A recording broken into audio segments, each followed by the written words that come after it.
computer.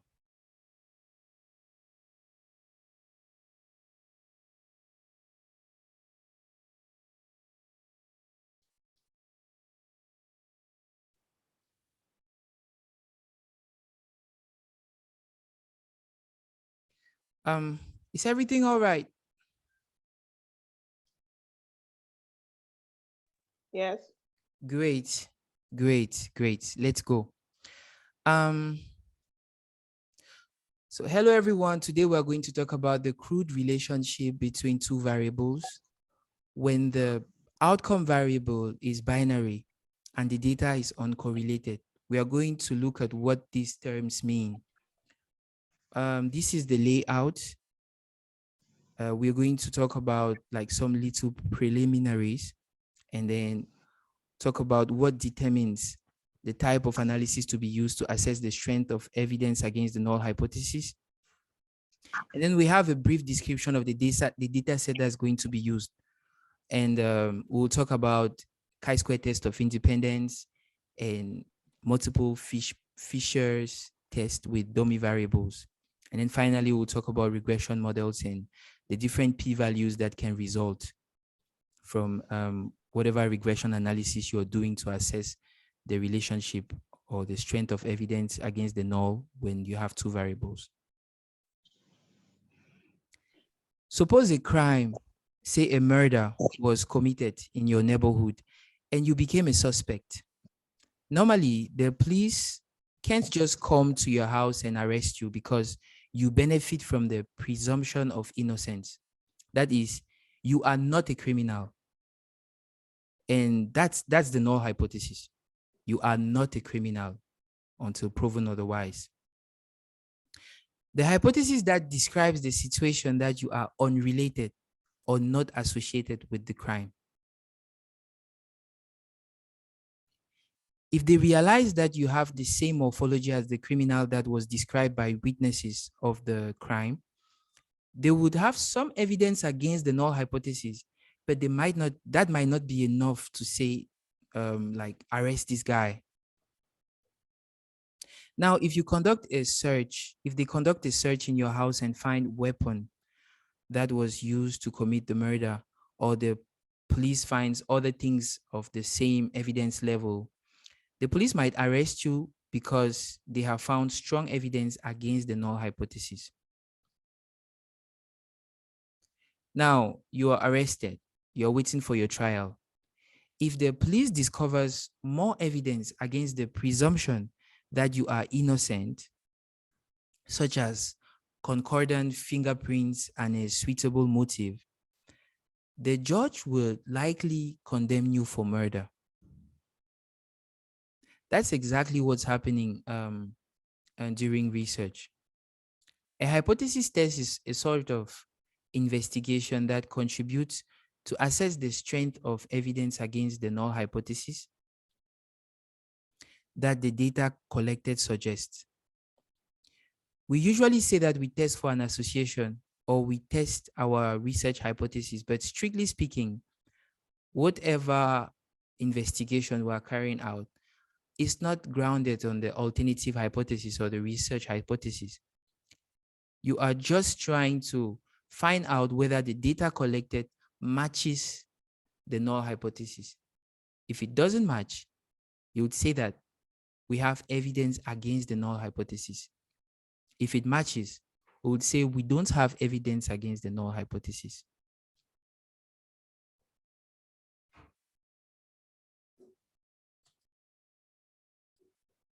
So because of the different sources of error that we have been talking about in this basic health research series, the final decision that the judge is going to make might not be the right one.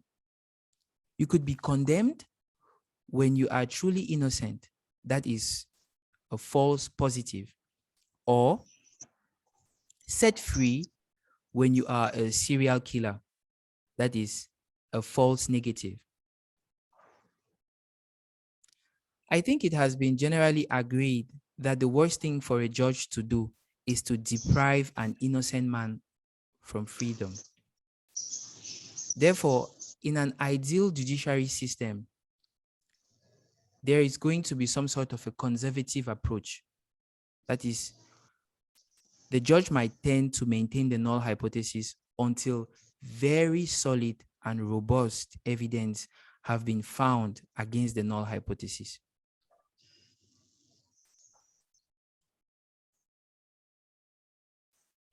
That is, the system, the ideal judiciary system would only tolerate small false positive rates. Because you remember, no decision that the human is going to take is going to be 100% true. There is always some amount of error that could come from anywhere. But we generally, in a good judiciary system, they would really minimize the amounts of false positives. They would prefer to leave you, even if you are a criminal, if we don't have enough evidence to prove that, well, you look like a murderer. Okay, we don't have enough evidence to show that you are a murderer, or against the presumption of your innocence, we have to set you free. That's why what we call type 1 error, or the false positive rate, is always kept very small, because that's the worst type of error to do. So we try to be conservative.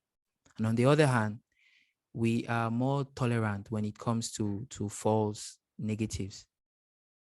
That's why in many movies, it's clear that this guy was the rapist, or I'm sorry if I'm taking kind of funny like examples, but that's why in many movies you are certain that this guy is a criminal, but after the trial, the person is set free, because that's how it works. And even for research.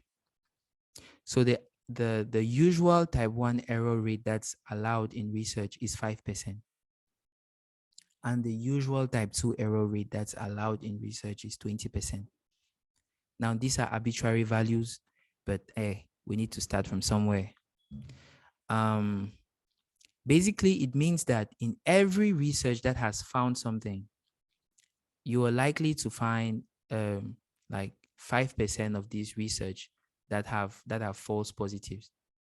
And in every research that didn't find anything, you are likely to find something in 20 out of 100 of them. I think that's a basic way of looking at things, and it gives us an idea of about the fact that you can always question the result of a study.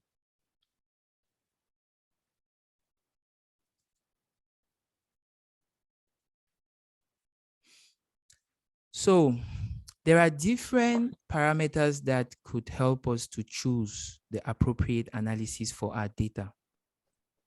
Remember, using the wrong tool or wrongly interpreting the computer output of the right analysis could lead to a wrong decision. So one of the errors we saw earlier in decision making, type 1 or type 2. So it's very important to choose the right tool, and equally important for you to, or for us to, interpret the output from the right analysis. Today, we will look at some common ways in which we can assess the strength of evidence against the null hypothesis when the outcome variable is binary and both variables are not correlated. And we will look at different cases where the exposure variable is binary, nominal, ordinal, and we'll just by extension look at what we do when the exposure variable is continuous. So there are many statistical tests out there. At this point, I might disappoint some people who thought I was going to extensively talk about all the different types of statistical tests and choose. So there are many statistical tests out there which could confuse someone who is not used to them. And some experts like Professor Jonathan Stern, one of the authors of Essential Medical Statistics, one of the most common and popular textbook to use or to learn medical statistics. He recommends that we stop bothering ourselves with statistical tests and rather master how to use regression models. Regression models are powerful, flexible, and easy to run on most statistical packages out there. What I mean by powerful and flexible is that they can be used to do everything virtually, from estimates um, like to prediction models, whether it's diagnostics or prognostics, survival analysis, and then like control for different types of systematic error, including confounding, um, instrumental, uh, information bias, selection bias. So um, regression models are extremely flexible, and it's always the same concept you're going to use all the time. So rather than bothering yourself with t-test, ANOVA, all those things, and then start wondering, how can I use ANOVA with more than these variables? How can I control for confounding using Mann-Whitney U-test? It's not possible. Just learn how to use regression models and you'll find there is always a type of regression model that you can use to do whatever thing you're doing. So we just need to know the regression model, the right regression model to use given a certain situation, and know how to interpret the computer output. Whether you're using SPSS, Stata, SAS, Excel, R, the regression outputs fairly remain the same. So you'd always find the same elements. As I said in a previous session, we really want to look at the theoretical foundation of future practical sessions. So we don't just want to hop at the practicals and start talking about data analysis in R. It sounds really nice, like we're going to do data analysis in R, you'll learn how to. But I think now the challenge is not at the level of the analysis. It's at the level of the conception. It's at the level of what you want to do, what question you're trying to answer, what design did you select? Considering your context, how hard is it going to be to implement your protocol? Where are the different sources of error coming from? How can I mitigate that during the data? How can I mitigate that during protocol writing? And how can I mitigate that during the conduct of the study, like on the field? How can I verify that the people I'm sending to get the data really bring back reliable data? Sorry. How can I Good verify morning. all that? Okay.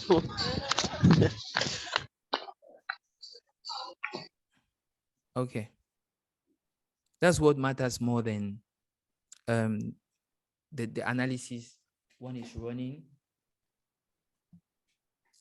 or the software, because these softwares do the same things.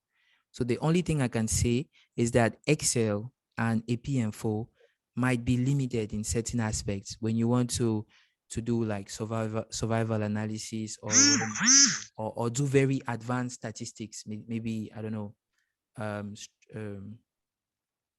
when you want to do multi-level modeling or things like that, you might not find in those statistical packages like Minitab, Excel, or APM4, but they are really good at doing what we usually do. That's try to identify patterns, describe the data generally or conditionally.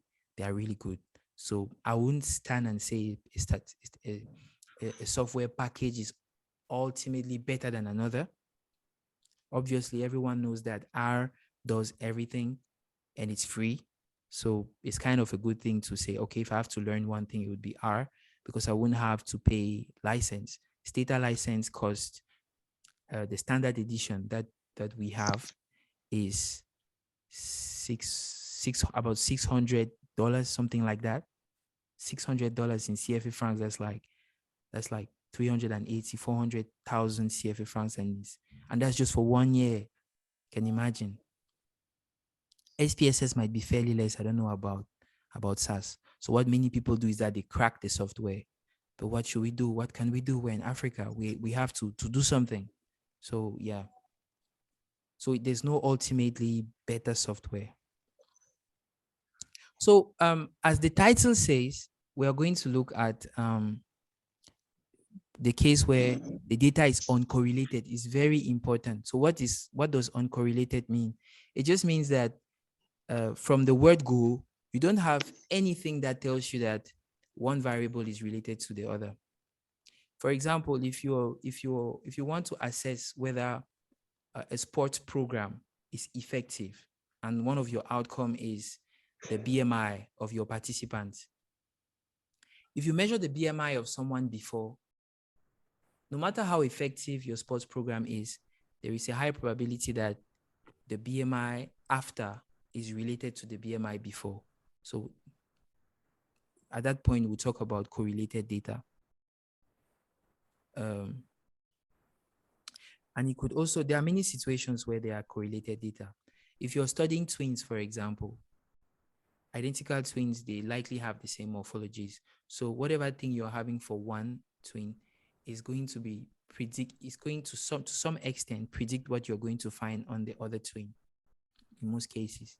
So that's what we call correlated data, and we're not looking at that. Or if you're studying people from different schools, the individuals in school A are likely to have the same doctrine, the same kind of marks, maybe in physics, depending on the type of teacher they have. And the student in another school will likely have the same type of marks in physics because they have another teacher that teaches differently. But one student in one group might not be able to predict whatever thing in another school. So if you're considering people that are coming from the same area, they're likely going to be having some similarities. And if you're doing analysis, you need to consider all those similarities and adjust for them. So we're not talking about that. We're talking about independent data from people who don't have a clear pattern or a clear reason to believe that you can predict the data of one group based on the other. So this is the data we're going to use, or the data we will use comes from the Nadine study. So if you can go back to our YouTube channel, you would see an extensive description of Nadine's study. So Nadine is my classmate. She's a medical doctor, and yeah. She conducted a retrospective longitudinal study which took place between November 2019 and June 2020. All women who started antenatal visits in that hospital in 2018 were eligible and invited to join the study, regardless of whether they completed pregnancy follow-up and gave birth at their hospital. The hospital archives were used to identify these women and get their phone numbers, and most of the data was obtained through face-to-face interviews and telephone interviews. So it's like a retrospective study, but we had lots of prospective aspects, like calling people, trying to meet them, to ask them questions firsthand for the study. Well, archives were used to some extent too. So they collected like loads of data, but we're not going to look at all of that. We're just going to have one outcome and one exposure variable. So the outcome variable of interest here is going to be being lost to follow up. And this is a binary outcome variable. Yeah, because you are either lost to follow up after that period or not. The exposure that will be used today is the distance from the hospital. So Nadine and her collaborators wanted to find evidence that distance from the hospital was related to loss to follow up. So they wanted to find whether there was any relationship between the distance from the hospital and being lost to follow up. If I want to speak strictly, I would say they were looking for evidence against the hypothesis, the null hypothesis that there is no relationship between distance from the hospital and being lost to follow up. But that's a bit long. So we'll just say she was looking for the association between distance from the hospital and being lost to follow up.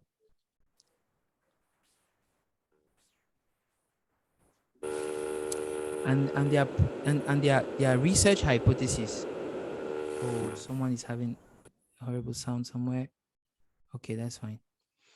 Their research hypothesis was probably that the further away the women were from the hospital, the more likely they were to get lost to follow up. So they use Google Map. They use Google Map to estimate the distance from each participant's home to the hospital and then put the participant in a corresponding zone.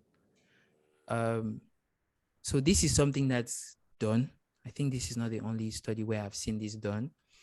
I would say that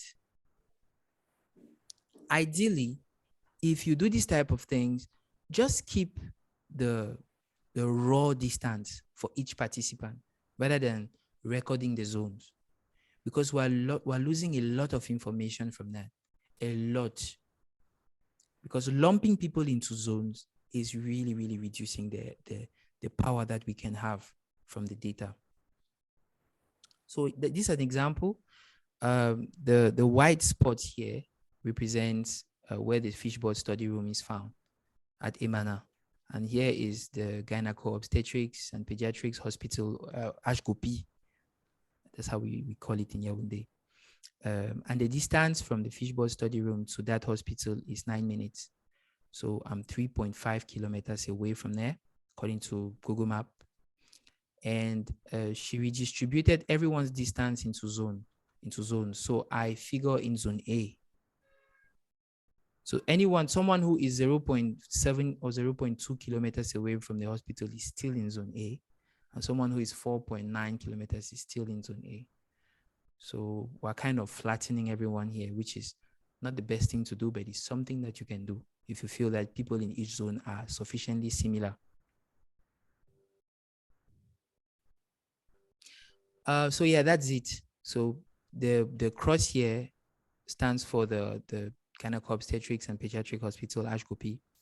And these are the zones in concentric circles. It's quite it's an approximation of what she did, but it's just to kind of have an image, a picture of what was going on. Okay, the simplest way to look at associations is using contingency tables. So a contingency table is just a table that summarizes all the data in this nice way.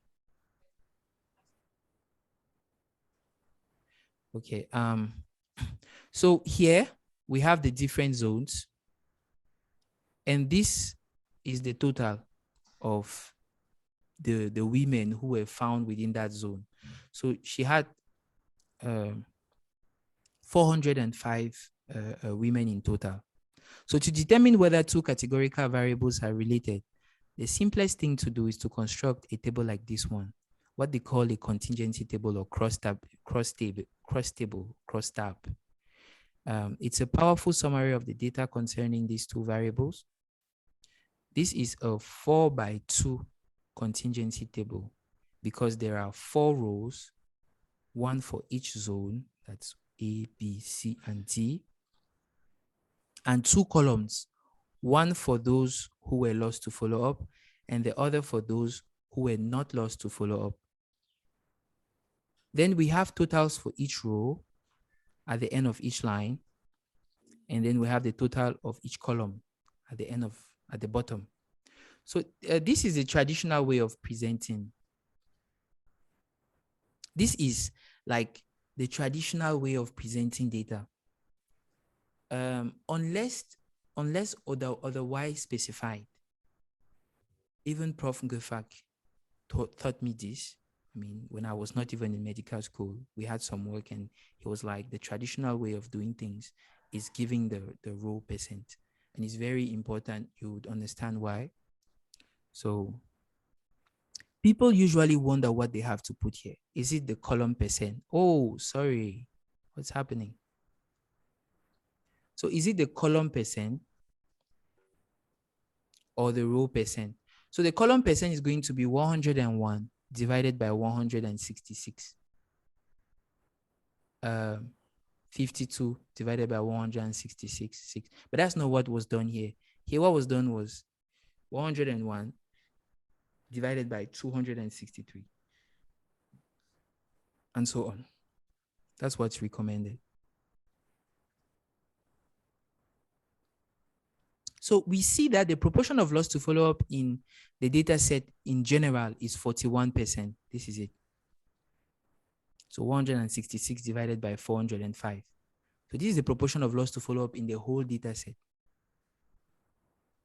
So during that period in the hospital, about 2 out of 5 pregnant women stopped attending visits without notification. And this is huge. In zone A, that proportion was 38.4%, which is not really different from 41%. And I would say the same thing about zone B and C, which had about 44 and 43% respectively. Now in zone D, there seems to be a considerable difference with 77.8% proportion of loss to follow-up. That is, in women who lived in more than 15 kilometers away from the hospital, not just 2, but 4 out of 5 were lost to follow-up during that period. At this point, without doing any further analysis, we can say that there seems to be a relationship between distance from home to hospital and being lost to follow-up, because it looks like there is at least one zone where the proportion of loss to follow-up is considerably different from the overall 41%. Even though there are just 9 subjects in that category, that is zone D. So we can supplement our appreciation of this crosstab or this contingency table with a p-value from a chi-squared test of independence. This p-value will give us an idea of the strength of evidence against the claim that distance from hospital to home is not related to loss to follow-up. So Carl Pearson in the 19th or 20th century invented the chi-square test or chi-square statistic to quantify the total difference. So the chi-square statistic quantifies the total difference between the actual values and the value that would have been expected if the 2 variables were unrelated. Pearson also came up with the chi-square distributions or chi-square curves that enable us to determine the p-value which corresponds to a certain chi-square value. It is not necessary to know how p-values are determined. So if you are not interested in that mechanism and the mechanism behind a test for independence, just bear with me during this section. I'm doing this because after this, we will see why we should stop talking about statistical significance. This is the scariest slide. So don't worry, after this, the other slides are going to be much more friendly. Let us calculate the chi-square value and find the corresponding p-value. First, we need to clearly state the null hypothesis, which is the statement that describes the situation where the 2 variables are totally unrelated or independent. If loss to follow-up was totally unrelated to the distance from home to hospital, we would expect 41% of loss to follow-up in each zone. So in zone A, if it was totally unrelated, instead of 38.4, we would have 41%. In zone B, the same thing, etc. Hope it makes sense. Now, when we have clearly stated the null hypothesis, we can determine the count which would have been observed in each cell if the null hypothesis of no association was true. This is what we call the expected count. We can easily do this on the loss to follow-up column. So this is a loss to follow-up column. And yeah. So we just compute 41% of the total in each row. So the total in this row was 263. We just do 263 times 41%, and we have this number. We do the same here, and etc. So after doing that, we could go on and just fill the missing gaps. And we can actually complete the expected counts for each other cell by subtracting from the corresponding total. The minimum number of cell counts required to complete a contingency table gives us what we call the degree of freedom for that table. So you might not get to understand what a degree of freedom is. The only thing I'm trying to say is that when you have a contingency table, what really matters in order to do any type of like analysis, if you want to dive a little bit inside, is the degree of freedom, and it's calculated as, this is a shortcut, the number of rows minus 1 times the number of columns minus 1. So here is 4 minus 1 is 3. Here is 2 minus 1 is 1. So it's 3 times 1 is 3.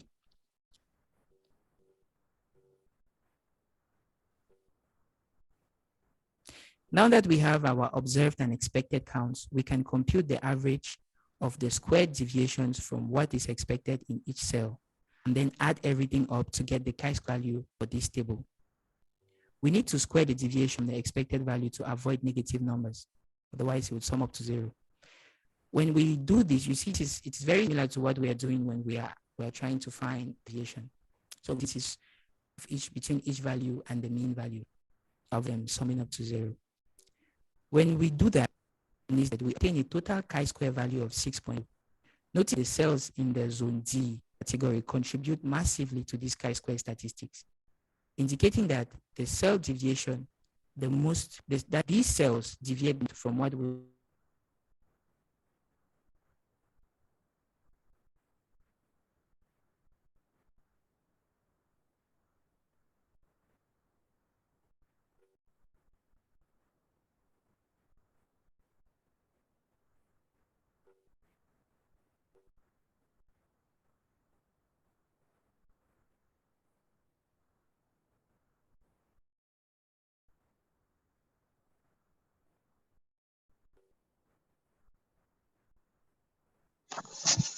Hello?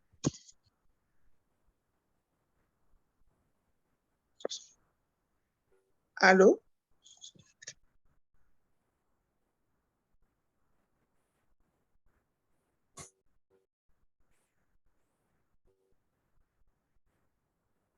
On n'entend pas là, le son est coupé.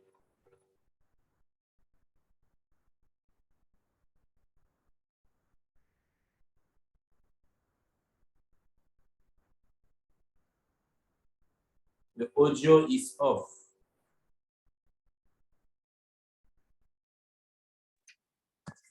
Has it been off for long?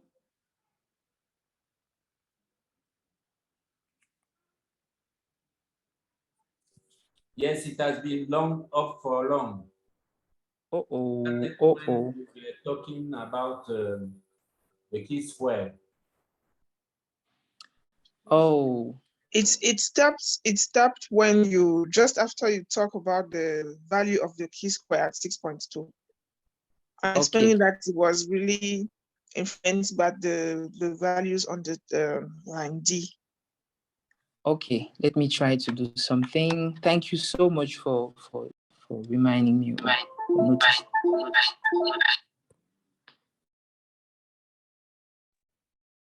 Is it better now? Yes. Oh, damn. How can I do this? Put on your audio, please. Just coming so that I can know when it does this type of thing. Okay. Let's go. So what I was saying basically is that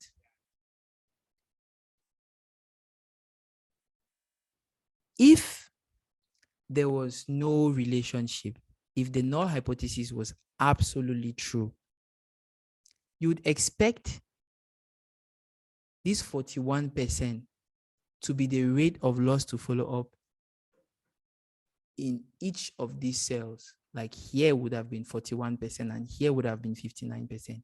Here would have been 49% instead of this 41%, and here would have been 59. Here would have been 41, etc.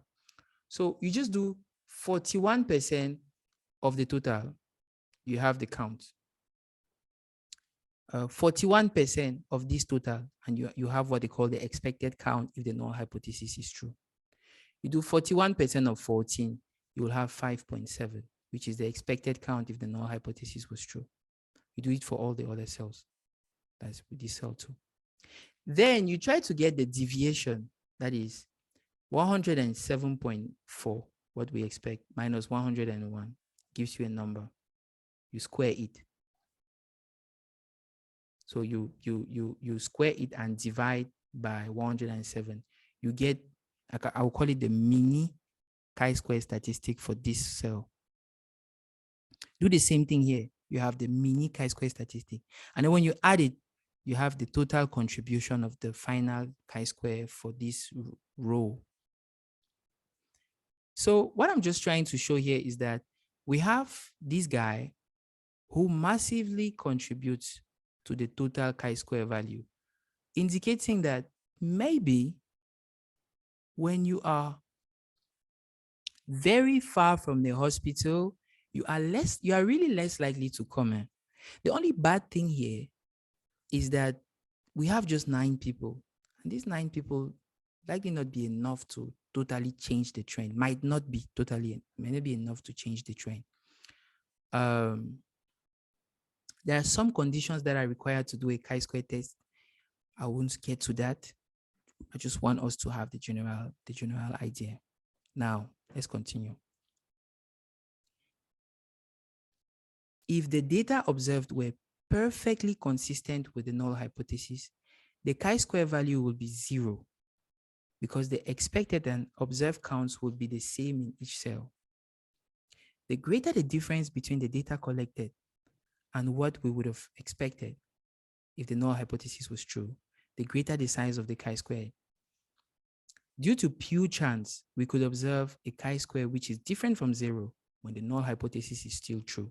This is true because you know that if you take a coin and you flip it and it comes back to your hand and you check, is it which phase has shown? Normally, if you do it 10 times, you should have phase A appearing 5 times and phase B appearing 5 times. But if you try it right now, it might be 6 and 4 or 3 and 7 just out of chance. But most of the time, it's going to hover around 5 and 5.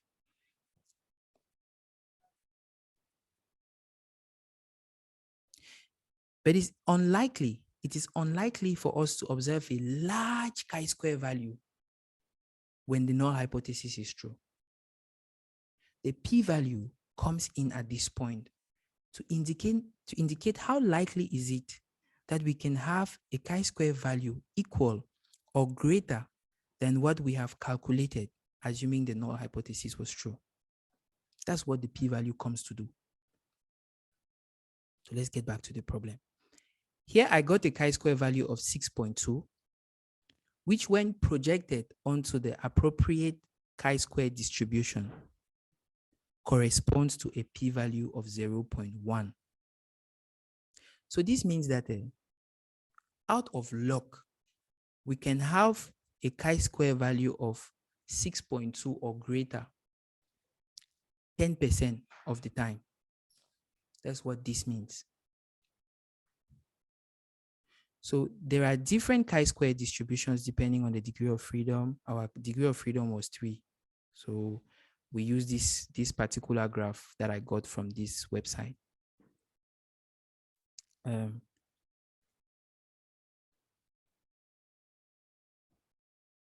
So the p-value for a chi-square value of 6.2 is the probability of obtaining a chi-square value of 6.2 or greater when the null hypothesis is true. That is, when there is no relationship whatsoever between the two variables. Using the chi-square distribution on that website, statdistribution.com, we obtain a p-value of 0.1, meaning that there is about 10% probability of obtaining a chi-square value that's equal or greater than 6.2 if there is no association between these variables. So I just want us at this point to realize that you can have a p-value that's big, that's 0.1, and still have something useful to get from a contingency table or from a chi-square test. So this attitude of throwing anything that has a high p-value, or yes, that has a p-value higher than our famous threshold, is an attitude that should just disappear. And I'm not the one saying it. I'm just relaying the information that I got from people who at some point in time were wondering, what's this 0.05 all about? So this is what this table is going to look like in a classical paper. So they'll remove all those things. They'll just leave the p-value. So manual calculation was just for us to have a more detailed idea about where p-values come from, because it's always the same process. No matter what, that's how p-values are gotten. I just took the chi-square test because it's very common. There are so many free and available software and statistical packages that can help you get the chi-square test and independence. I would say that overall, the data suggests little evidence against the null hypothesis of no association. That is how it is recommended to comment statistical tests. So statistical significance should gradually disappear and give rise to phrases more like more mitigated phrases that don't condemn, that just report the amount of evidence against the null hypothesis, the strength of evidence. P-value is not useless. It's useful, but it becomes useless when we talk about statistical significance.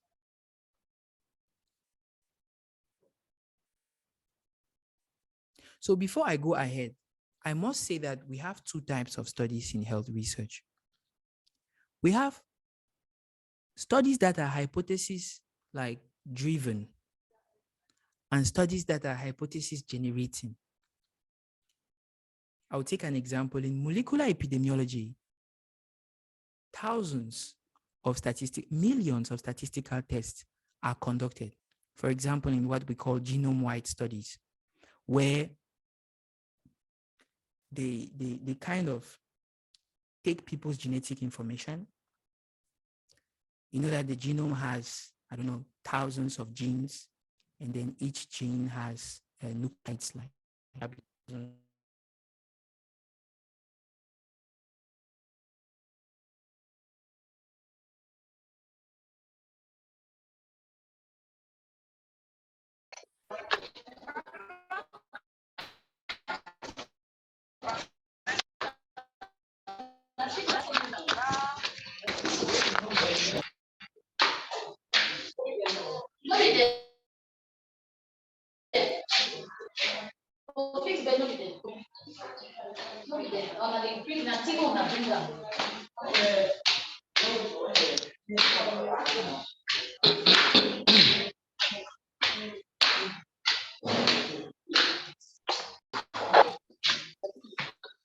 Bonjour.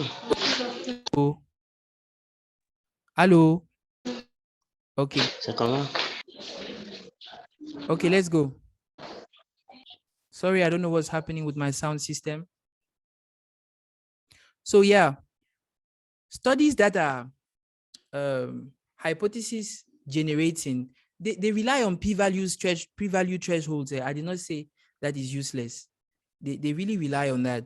So if your hypothesis generating, you can use significance level, there's no problem. In molecular epidemiology, the significance level is not 0.05. It has been corrected using the Bonferroni method. It's something like, it's like something to the 10 to the minus 6, something like that. So our classical types of research are hypothesis generated. Remember, in the protocol, at some point, you define the research hypothesis. So this is the wrong thing to do. A common practice is to compare the p-value to a certain arbitrary significance level to decide on whether to reject or fail to reject the null hypothesis. This could be okay in hypothesis-free research or hypothesis-generating research, where an extremely large number of statistical tests are performed on a massive data set, as it is done in genome-wide association studies, also called GWAS in molecular epidemiology. The objective of hypothesis-free research is to detect correlations, patterns in the data set, which could help formulate more precise hypotheses later on. In genome-wide studies, there are so many statistical tests that are performed that the significance level is of the order of 10 to the minus 6, sometimes 10 to the minus 8. Just depends on the number of statistical tests that are run. Also, when deciding on which variables to include in the prediction model, one may use a p-value threshold to help. So if you're doing, if you're building a prediction model, if you're doing what they call backward or forward selection, which we might see in later sessions, you need a p-value threshold to select. Yes. On the other hand, in hypothesis-driven research, it is not appropriate to set a significance level and declare whether or not there is statistical significance. So if you want to find causality, it's something we should avoid doing. In our example where we are examining the relationship between distance from home to hospital and loss to follow-up, if we follow the traditional 0.05 significance level, we would have, if we followed it, we would have concluded that p-value was not statistically significant, and therefore there was no association. When in fact we saw that something was happening. This is inappropriate because readers and even investigators themselves tend to overlook results that are labeled as not statistically significant. Remember what we noticed about zone D. If we had focused on statistical significance, we would have likely ignored that women who lived in zone D had more loss to follow up, and this could be showing that there is something that's happening. So how should we interpret p-values? So I got this from Essential Medical Statistics by Kirkwood and Stern. This diagram is straight out from there. And that is where our 0.1 is found, 0.105. So instead of having a cutoff, we rather have this gray scale showing how the strength of evidence is increasing as p-value is reducing. And we rather talk of strong evidence against the null, or strong evidence that we have strong evidence. We have not said that there is something. We said we have evidence in favor of the null hypothesis, or against the null hypothesis, I mean. And then now if you have something around 0.0, something around 0.1, we can say you have weak evidence. If it was something like 0.08, that's something around here, we might talk of some evidence. So we have strong evidence, some evidence, weak evidence, little evidence, etc.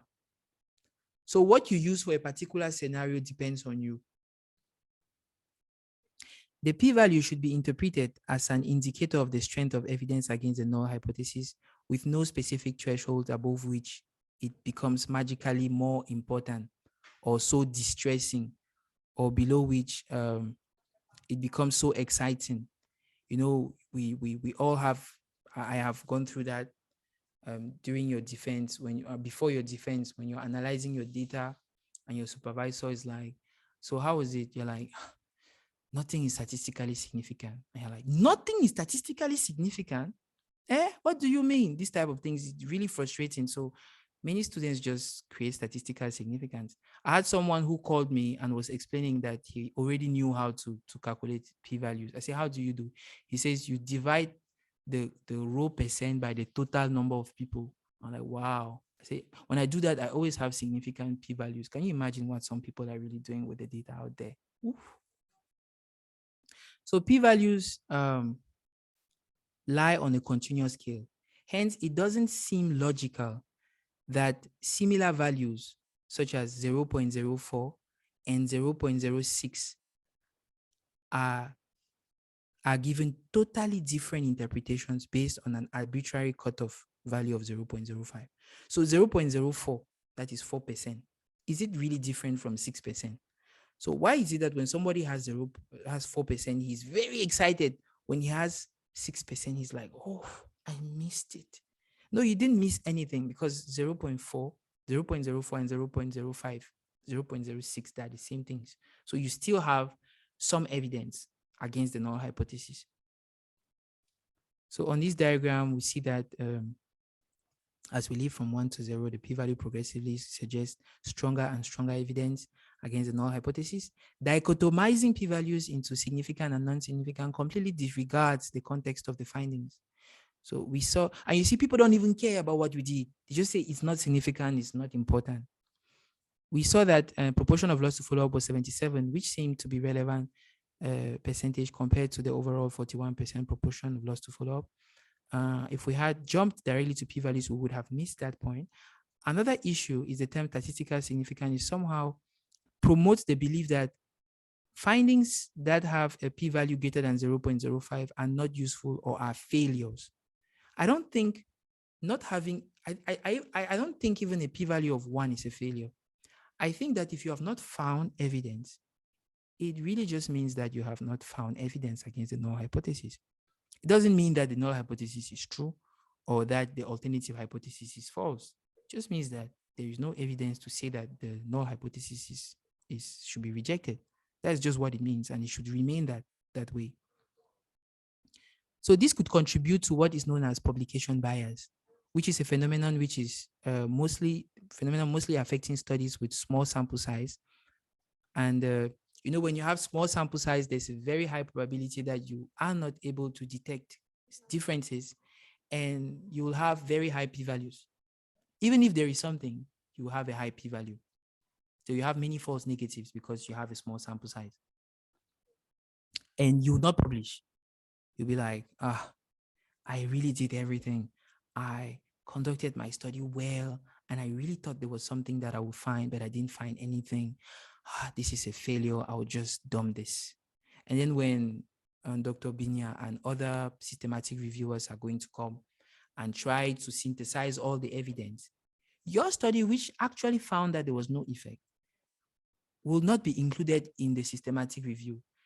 And studies like yours, I'm just saying yours, it's not like, studies like yours or others that are small and didn't find anything are going to be underrepresented.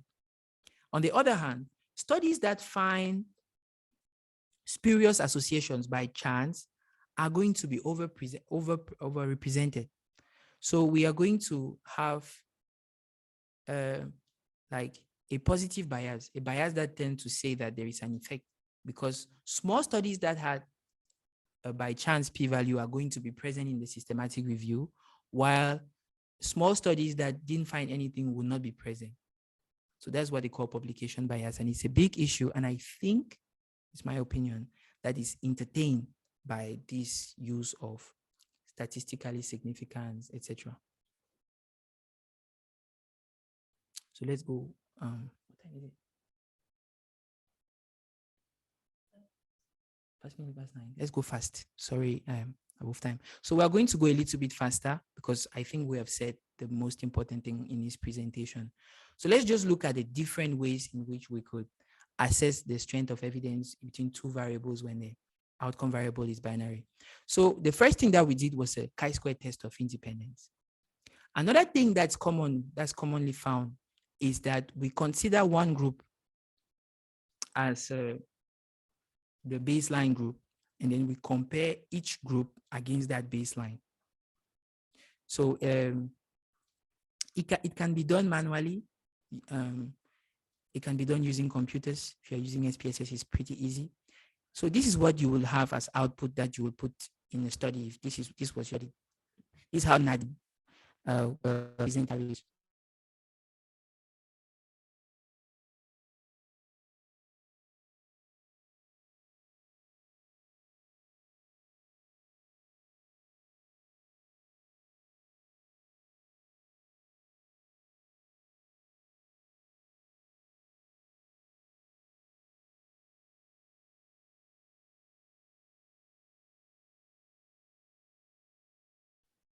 Hello? Sorry, we can't get you.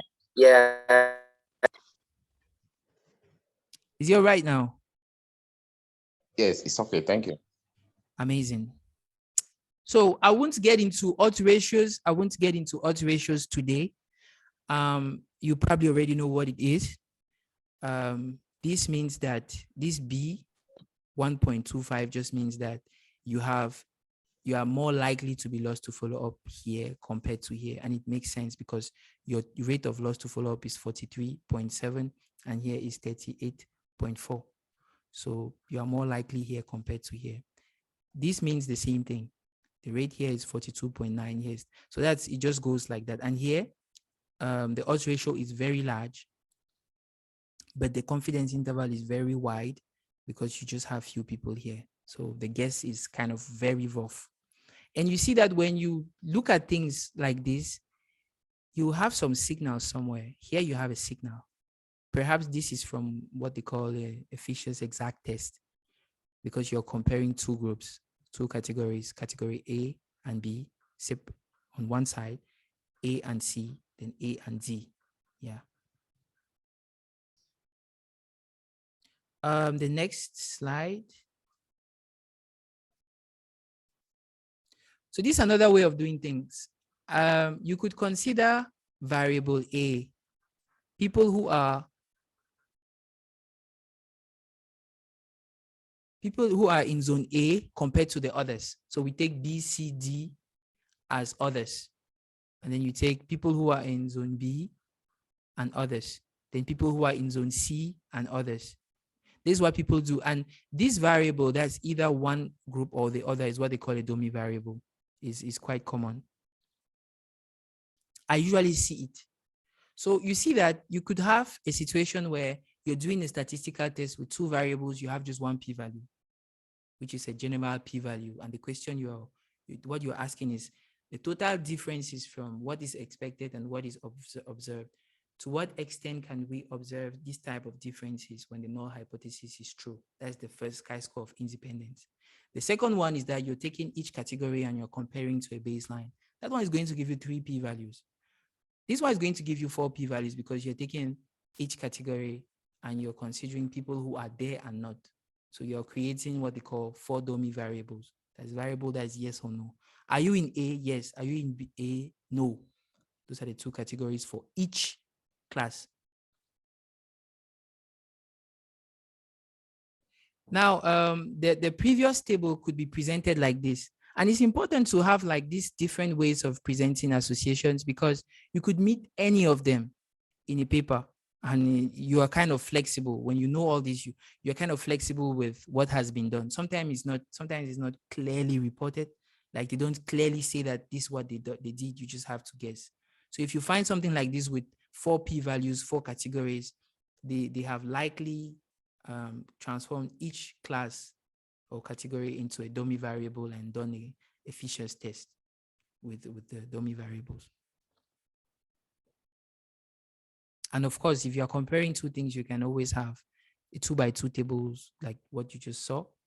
And then you have an odds ratio. Yeah. The baseline is always going to be 1, like the baseline class. And finally, you have something I really like because it could be used for ordinal and continuous data is logistic regression without specifying categories for the exposure variable. So it just tells you after every 5 kilograms, by what factor are your risks of being lost to follow up increased? So this is what the output would likely look like. Can I even say likely look like? Anyways, this is what the output is going to look like. So you have for every 5 kilometer zone, you have, this is the odds ratio. So this is how it usually comes out. We will have another session where we'll talk about regression models proper. And yeah, the paper that's going to report this linear trend that was gotten from logistic regression would likely present the results like this. So it's still 1 p-value, just like the chi-square test of independence, but here you're testing something else. Chi-square test, we don't have a specific direction. We just want to know if the categories, like generally, like globally, have lots of distance away from what we would expect if the null was true. But here, what you're assessing is whether as you leave from a zone that's closer to the hospital and you go further away, is there a linear trend So trend is like as we leave from small to large, do cases of loss to follow up rise or decrease? So if this odds ratio here is higher than 1, you will say that there is a positive linear trend. So as we leave from the hospital and go away, we have odds that are increasing. And you will see that when you do an analysis like this, you see that the p-value is 0.04. This is some evidence of a linear trend. You see, depending on the type of analysis you do, your p-value might change. We should avoid what they call, like experts recommend that we avoid what they call data dredging. That is, you told us that you will do a chi-square test of independence, but you end up doing assessing linear trend using a regression model. The danger is that, I mean, you'll feel guilty. You have to be feeling guilty of what they call p-hacking or data dredging. That is, you're forcing the data you're torturing the data so that p-value should come out, and it's derailing. At the end of the day, like Professor Ngufak likes to say, the most important thing in a study is the quality of the descriptions that were done, the quality of the facts that were measured. Because somebody can come and do secondary analysis of your data set. If you are an open scientist and you're sharing your data set, someone else might have a research question, write a protocol, and then conduct analysis with your data set and find something that you didn't find. So at the end of the day, to avoid doing double work, we should all try to have like reliable data. It's better at the protocol stage to specify the type of analysis we would use. When we have specified, we stick to the protocol till the end. And when we have p-values, we kind of report p-values with the appropriate amount of caution. That is, avoiding saying statistical significance. So we have come to the end of this presentation. Thank you very much for being here and for assisting. And if you have any questions, I'll be happy to take them.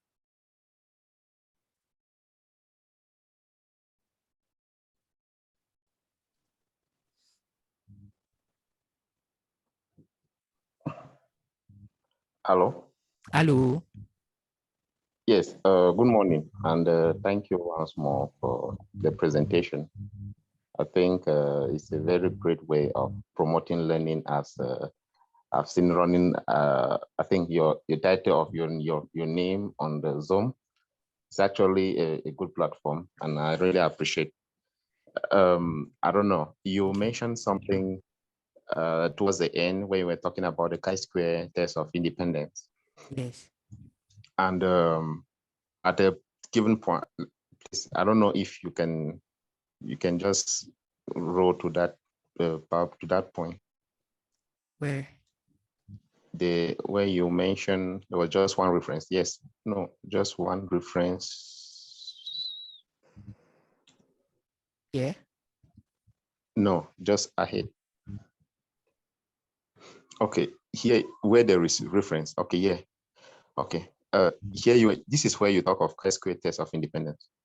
Oh, no, not really. Here about Fisher's test. You can also use chi-square test of independence, but what's happening at this level is that we are comparing each class, a reference class. So basically, what you're doing is like a 2-by-2 comparison. And whenever this situation where you're just having classes against classes, class zone A compared to B, you're listing B and no.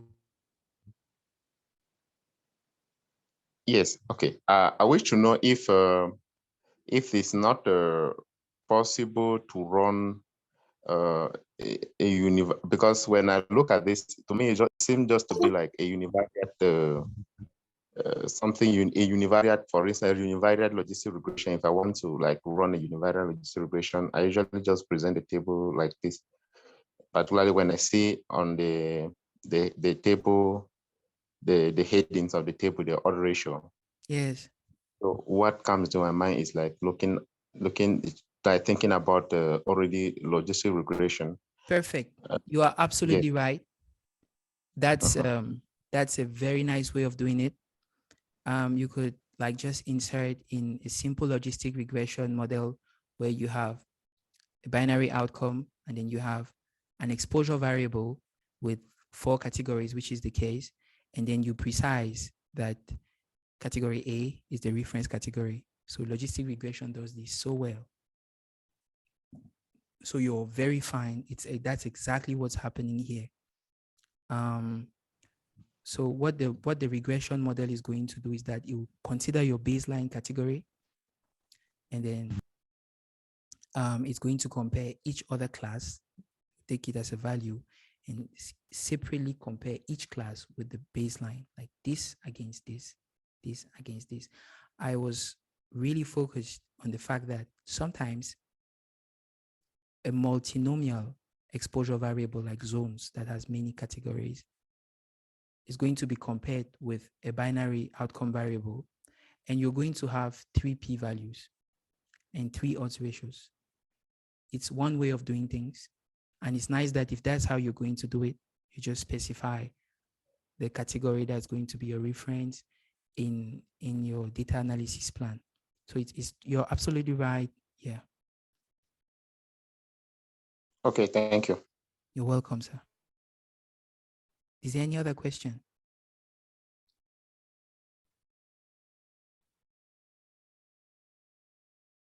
Okay. If there is no other question, we are going to call it the day. Thank you so much for coming. As I said, next Saturday, we are going to look at something else. We were supposed to talk about protocol writing today, but it wasn't ready. We have a new epidemiologist at the Fishboard study room who would like to take care of that. So we would leave her, because it's a lady. We would allow her to prepare her presentation. And whenever she's ready, we're going to announce that. Thank you very much, and bye-bye. See you next Saturday. Okay, thank you too.